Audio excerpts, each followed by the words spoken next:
This video introduces information about what is excessive screen time, how does it make connections with our lives, the potential drawbacks for children's learning and health, also giving some advices on solving this problem. Excessive screen time means expose ourselves to the screen for an undue period of time. It happens in everywhere at any time, which makes great influences in our daily lives.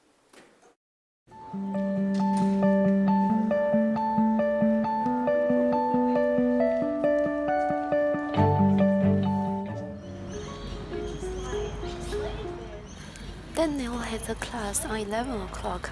On the way to the school, she gets used to play with her phone when she is walking, which delays her arriving time to the class.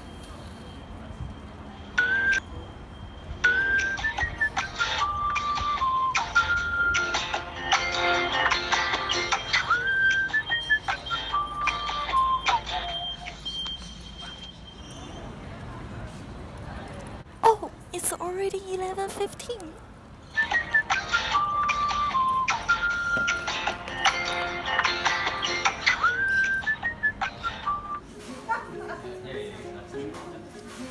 Danielle has made an appointment with her partner and she's supposed to work on her group assignment in the cafe. However, as waiting for her group member at school, she starts to watch the video of the game League of Legends.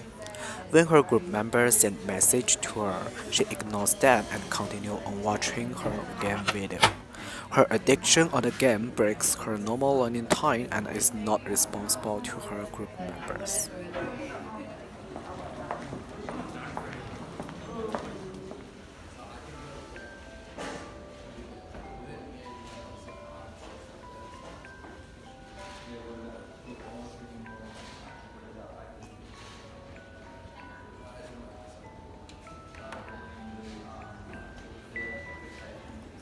Clara and Daniel are learning together.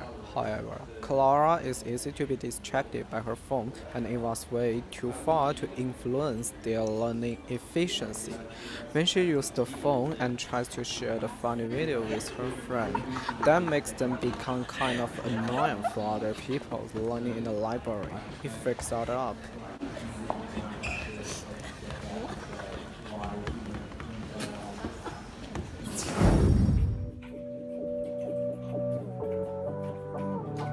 The problem of excessive screen time not only appears inside the school campus, but also happens outside the school. For example, one common problem existing among children and adolescents is video game addiction, which is the most straightforward way to review the issue of excessive screen time.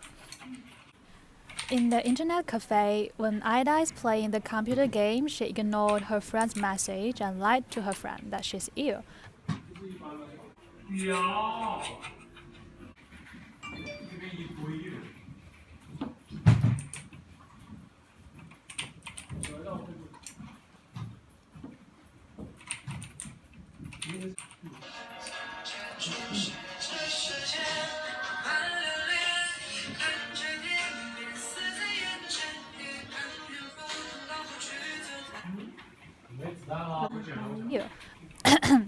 I'm sick, so sorry.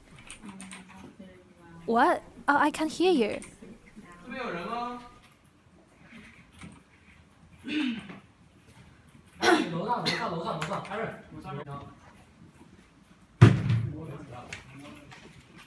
Additionally, it may harm youth physical health.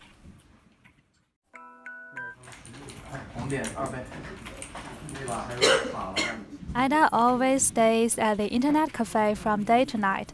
She feels sleepy, weak, and sore, such as backache, stiff neck, and this will definitely hurt her eyes.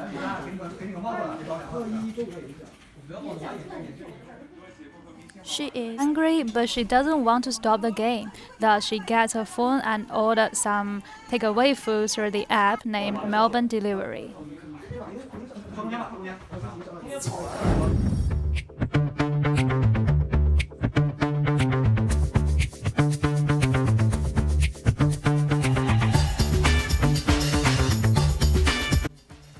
Besides that, children and adolescents stay up late to playing video games at home, and therefore they have to finish their homework for whole night.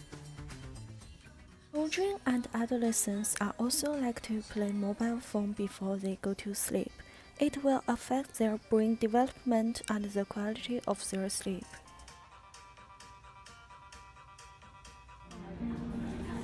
However, not all students suffer excessive screen time due to playing with the laptop or phone for fun.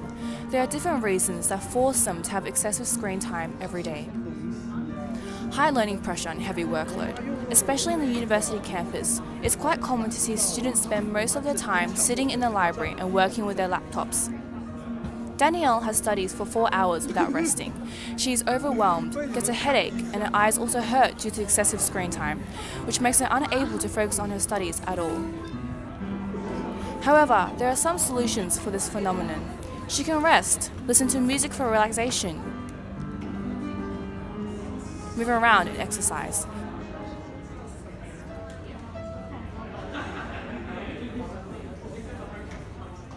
After this, she can then turn back to study, which is not only good for her body, but also may improve her learning efficiency. The other solution is instead of using online textbook and learning resources, students should be encouraged to use physical textbook. Australian children suffer a variety of problems, but one of the most important is excessive screen time. It has negative effects on students, both for their learning and their health. Parents and teachers can play a very important role on helping students cut down screen time. Teachers have to have an awareness of the issue and that lots of students are facing, and work out strategies that can decrease the screen time with students. Children spend most of their time with teachers, and it's up to teachers to foster students' positive behaviors in their daily lives. For example, teachers on the campus can set limited screen time for students and change their learning habits, like getting used to using physical books. Meanwhile, teachers can also cultivate leisure interests and encourage them to take more outdoor activities and outside the school campus.